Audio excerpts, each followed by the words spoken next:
sebagai moderator. Di sebelah kanan ada tim pro, tim kontra, dan di sebelah kiri ada tim pro. Boleh kita ambil video. Kepada tim pro dipersilakan untuk memperkenalkan tim Farisi. Assalamualaikum warahmatullahi wabarakatuh. Waalaikumsalam. Baik, terima kasih kepada moderator yang sudah mempersilahkan saya memperkenalkan diri. Perkenalkan saya Nisa sebagai juru bicara pertama. Boleh. Dan dari sebelah kanan saya Ini yang rekam siapa? Asma sebagai juru pembicara kedua. kami berdua berasal dari diri. Terima kasih pada atas perkenalan tim pro. Kepada tim kontra dipersilakan untuk memperkenalkan diri. Assalamualaikum warahmatullahi wabarakatuh. Saya pembicaranya sebagai juru pembicara pertama dan teman saya. Oke dulu aja. Biar Casey. Izinkan saya untuk membacakan mosi debat kali ini. Mosi ini pertama penutupan pabrik rokok di Indonesia. Sangat masuk akal jika rokok dinobatkan sebagai salah satu tulang punggung perekonomian Indonesia yang terkuat. Hal ini dibuktikan dengan pendapatan penjualan rokok di Indonesia sebesar 198,2 triliun sejak 1 Januari sampai 14 Desember 2022. Angka ini meningkat 4,9% dibandingkan pada tahun lalu yang sebesar 188,81 triliun. Tetapi pada 29 Agustus 2022, faktanya salah satu pabrik rokok di Blitar tutup karena bisnis tembakaunya merosot. Hal ini menyebabkan nilai perekonomian Indonesia ikut menurun. Mari kita mulai sesi pertama, yaitu pernyataan topik oleh kedua tim. Kepada tim pro dipersilakan untuk menyatakan pernyataan topik selama maksimal 5 menit. Baik, di sini saya mau menjelaskan dulu. Sebagai komunitas andalan pemasukan tes negara dengan faktor penyebab munculnya gangguan kesehatan, yakni rokok, masyarakat harus disikapi dengan tarif dan bijak. Fakta di lapangan menunjukkan rokok menjadi salah satu faktor yang mengganggu kesehatan. Tapi di sisi lain, industri rokok melalui cukai memberikan kontribusi yang sangat besar pada APBN. Jadi,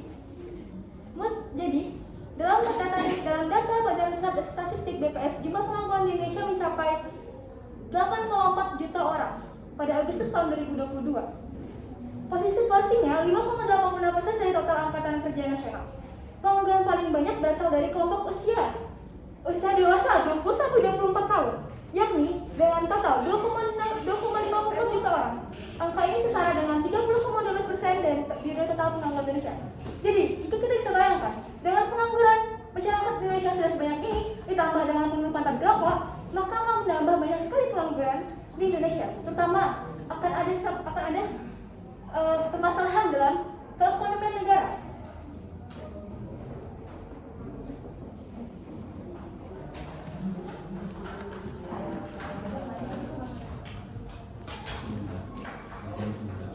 Saya sebagai juru pembicara kedua ingin menambahkan pernyataan bahwa rasanya tidak mungkin pemerintah menutup pabrikan rokok begitu saja, karena selain menjadi penyangga APBN, pabrikan rokok juga berkontribusi terhadap masyarakat melalui CSR-nya. Maka dari itu saya selaku tim pro sangat tidak setuju dengan adanya penutupan industri rokok, dikarenakan sangat merugikan perekonomian Indonesia.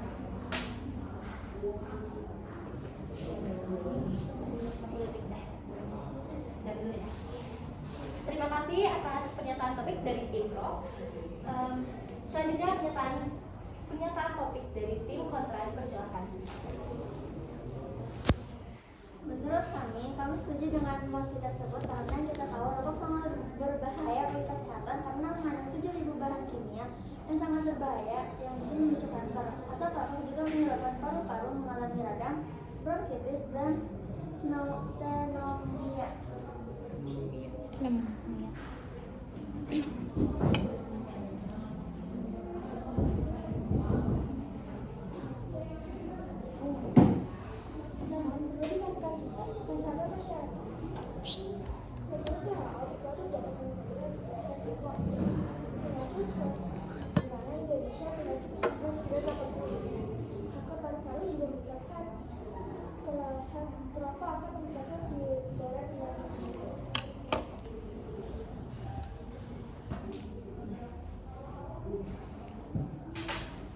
Terima kasih atas pernyataan topik dari tim kontra. Selanjutnya akan dilanjutkan dengan sesi 2, yaitu pernyataan Dipersilakan. Baik, terima kasih. Sebelumnya saya tidak akan menyangkal tentang rokok itu yang sangat berbahaya terhadap tubuh kita.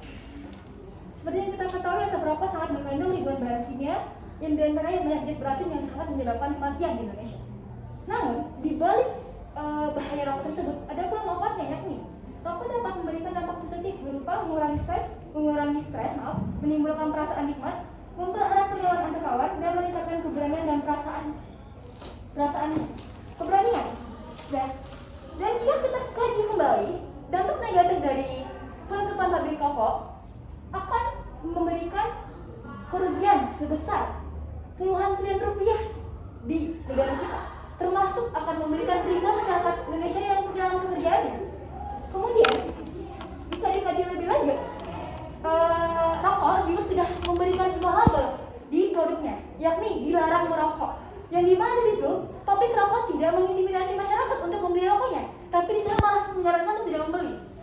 Dan itu sudah sangat bersentuhan sesuai dengan pemerintah yang ada. Jadi, menurut saya, jika Anda hanya ingin menutup pabrik rokok, berarti Anda hanya mementingkan kesehatan dan mementingkan perekonomian Indonesia. Terutama saat ini, Indonesia sedang masa-masa krisis perekonomian. Benar adanya kesehatan itu baik.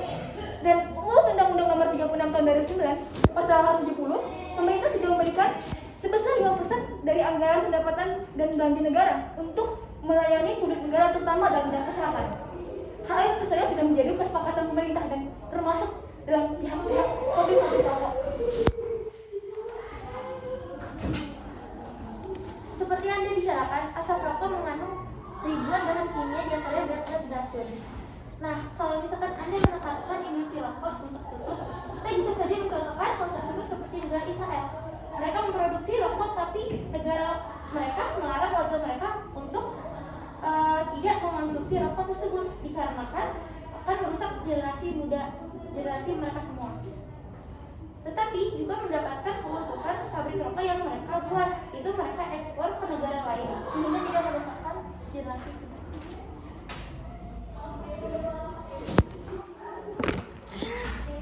Terima kasih atas argumentasi dari tim Pro. Selanjutnya dilanjutkan oleh pernyataan argumentasi oleh tim Kontra. Silakan.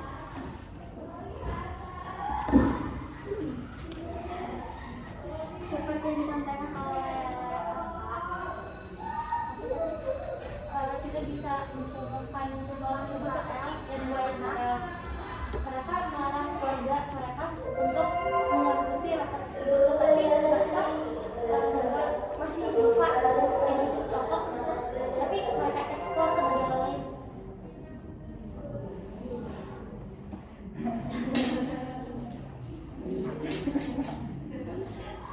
Jika memang melakukan protokol kesehatan, maka kenapa masih banyak orang yang merokok dan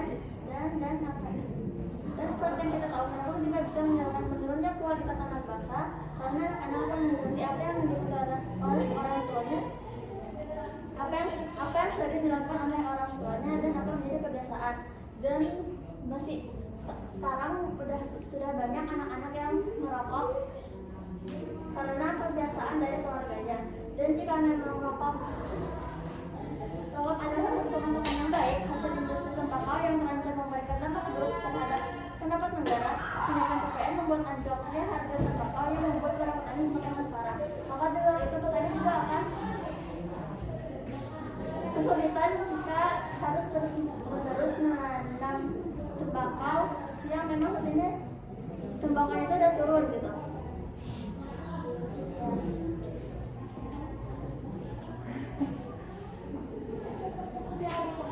Tadi rokok juga bisa tidak buat stres. Kenapa perokok itu dilakukan supaya untuk solusi stres? Padahal kan masih bisa ya aktivitas lainnya, seperti misalnya membuat seni.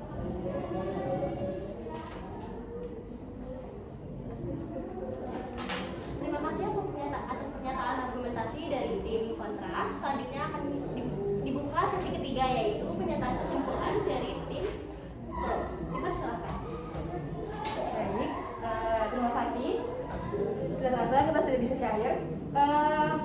Untuk menjawab pertanyaan dari rekan Anda, penjara kedua, saya akan menjelaskan terlebih dahulu kenapa orang-orang lebih banyak memilih untuk menggunakan rokok. Karena kita bisa lihat sekarang ini banyak orang-orang memiliki rasa stres yang berbeda-beda. Tentu saja, rasa stres yang berbeda-beda itu juga memberikan mereka peluang untuk melampiaskannya terhadap hal yang berbeda-beda. Tidak semua orang suka belajar, tidak semua orang suka berolahraga, tidak semua orang suka mengaji, tidak semua orang hal-hal tidak suka itu mereka bisa lampiaskan untuk bisa menenangkan hati mereka. Tidak bisa. Berarti pernyataan Anda itu sangat memihak, sangat mengintimidasi orang-orang seperti itu. Dan saya kembalikan lagi, ucapan saya pertama bahwa rokok tidak pernah mengintimidasi masyarakat untuk membeli produk mereka.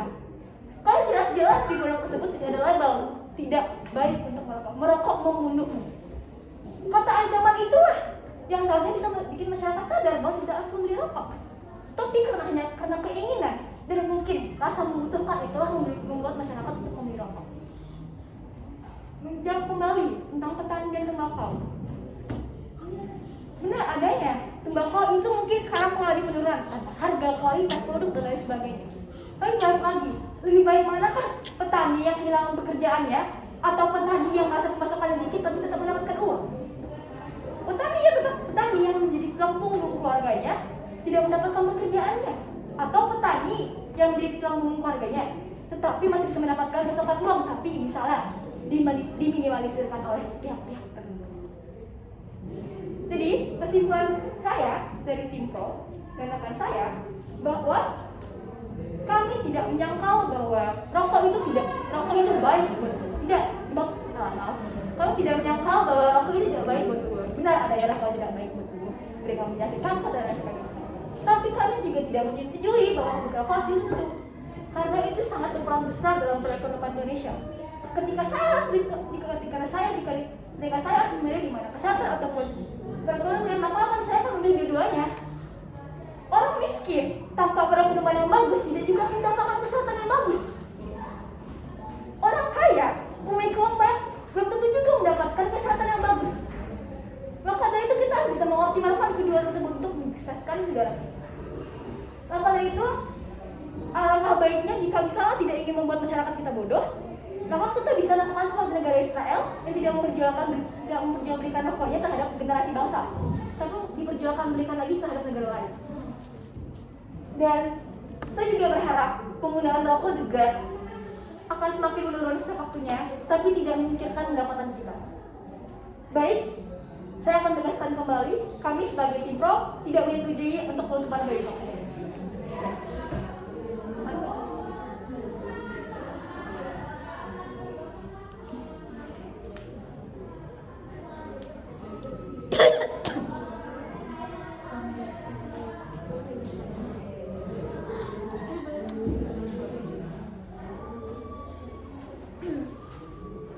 Seperti yang akan saya katakan, memang beneran tidak mungkin untuk pabrik rokok untuk berhenti. Seperti yang kita ketahui, pabrik rokok adalah tulang punggung Indonesia. Jika industri tutup, akan merugikan semua warga Indonesia. Apakah kalian ingin perekonomian kita jatuh miskin? Terima kasih atas pernyataan kesimpulan dari tim Pro. Selanjutnya adalah kesimpulan dari tim kontra. Dipersilakan.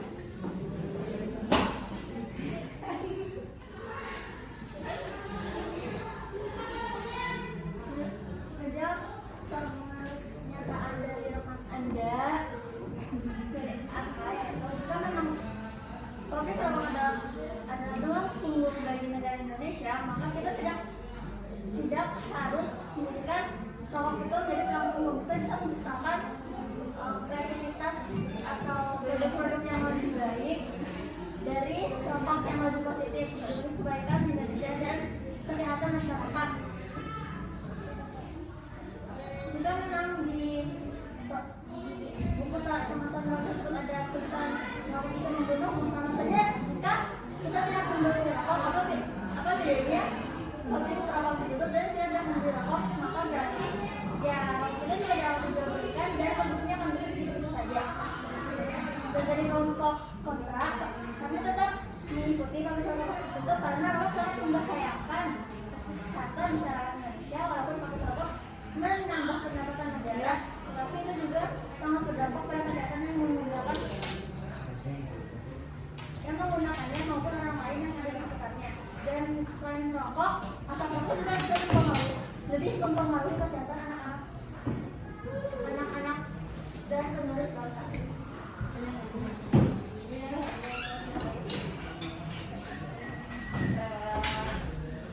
Ya, kalau kita lihat peluang rekomendasi tidak hanya rokok, benar, bisa dari pemerintahan, bisa dari penjual dan lain sebagainya. Kalau salah bisa. Tapi balik lagi, membangun usaha, membangun perekonomian tidak semudah itu. Kita bisa lihat dari perusahaan banyak startup. Indonesia sangat bagus saat ini di Asia Tenggara. Tidak semudah itu mereka membuatnya. Butuh belasan tahun untuk membangun Gojek seperti sekarang digunakan oleh masyarakat muda seperti sekarang. Jika kita berusaha untuk memberikan pekerjaan lain, maka kita juga siap menanggung risikonya. Kita bisa banyak sekali lihat gimana hancurnya perekonomian kita ketika kita salah menginvestasikan dana, terutama ketika misalnya pemerintah menginvestasikan kepada perusahaan bangkrut, berusaha untuk membangkitkan, tapi sayangnya masyarakat tidak semudah itu. Masyarakat memilih produk luar daripada produk lokal. Hal ini tentu saja menjadi hal yang sangat bertolak belakang sesuai dengan apa yang dilakukan pemerintah, membuat perekonomian semakin jatuh. Dan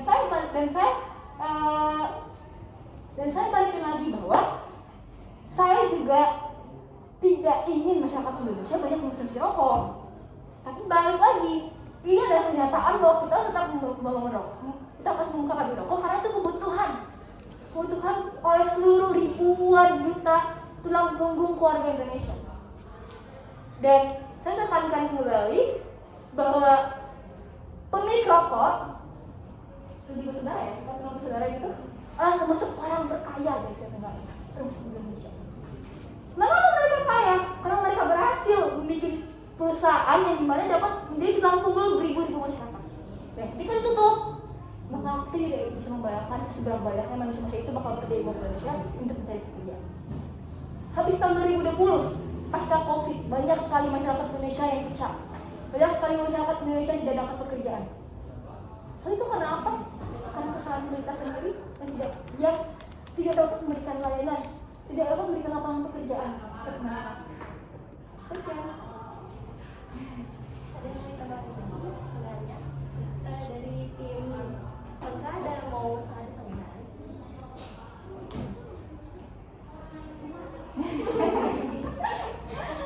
Ya, gitu ya.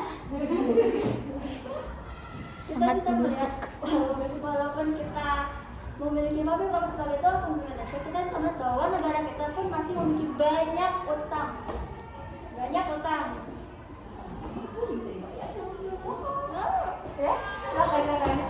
Ya, kita juga bisa melihat seperti negara sebelah, negara tetangga yaitu Singapura. Mereka tidak memiliki produksi rokok. Mungkin mereka tidak memiliki produksi rokok yang banyak, tapi mereka adalah salah satu negara yang maju dibandingkan negara kita sendiri gitu. Dan balik lagi, jika memang rokok adalah tulang punggung bagi Indonesia, dan jika warga sadar bahwa label yang ada di produk tersebut merupakan membunuhmu, jika memang warga Indonesia tidak membeli, apa gunanya pabrik rokok dibangun gitu loh. Jadi sama aja pabrik rokok akan bangkrut jika jumlah masyarakat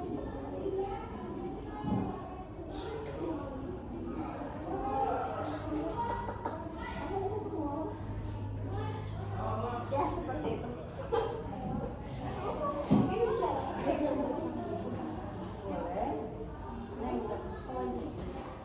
Wah, itu pas selesai. Ini mau jadi debat lagi.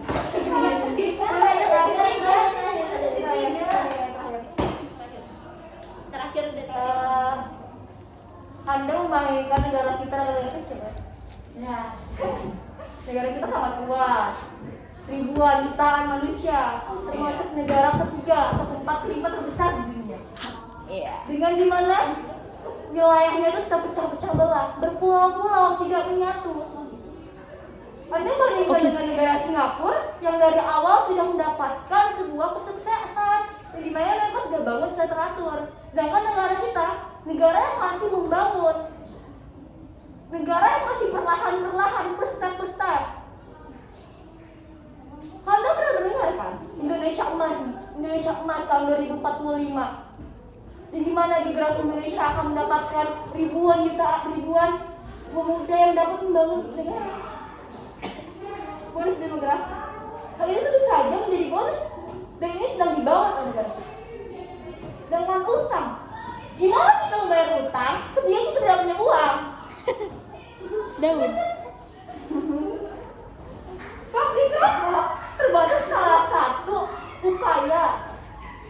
Dengan misalnya pabrik rokok membayar pajak di Indonesia, itu menjadi satu upaya buat Indonesia membayar utangnya ke negara-negara lain. Kalau kamu habis, ya maaf. Aku mau habis. Dari kedua tim ada sanggahan lagi yang ingin disampaikan. Ya usah, soalnya masalah. Waktu juga. Iya sih, udah cukup. Oke, terima kasih kepada dua tim yang telah menyampaikan kesimpulan dan sanggahan dari argumentasi masing-masing. Sini saya akan menyampaikan kesimpulan dari apa yang setelah saya simak. Dari tim pro, mereka telah menyimpulkan bahwa rokok memang sudah dibuktikan memiliki banyak dampak negatif bagi generasi masyarakat. Juga dibuktikan bahwa utang Indonesia masih banyak meskipun bidang perusahaan rokok ini telah menghasilkan dan telah menyangga perekonomian Indonesia. Namun di sisi lain, dari kesimpulan dari tim kontra, yaitu pabrik rokok dan perusahaan rokok ini memiliki banyak manfaat, terutama di perekonomian Indonesia dan juga di individu dari perorangan. Juga memiliki manfaat positif. Maka kesimpulan dari saya bahwa perekonomian Indonesia memang bisa kita bangun menggunakan dari bidang lain, dan mungkin juga bisa melalui pendidikan, bahwa pendidikan kepada generasi di masa depan agar untuk demi pencegahan penggunaan rokok ini, dan juga pendidikan agar generasi masyarakat bisa berusaha di bidang lain selain tidak hanya pabrik rokok, di bidang lain juga harus sukses. Sekian kesimpulan dari moderator saya. Terima kasih kepada kedua tim atas debat hari ini. Assalamualaikum warahmatullahi wabarakatuh. Waalaikumsalam warahmatullahi wabarakatuh.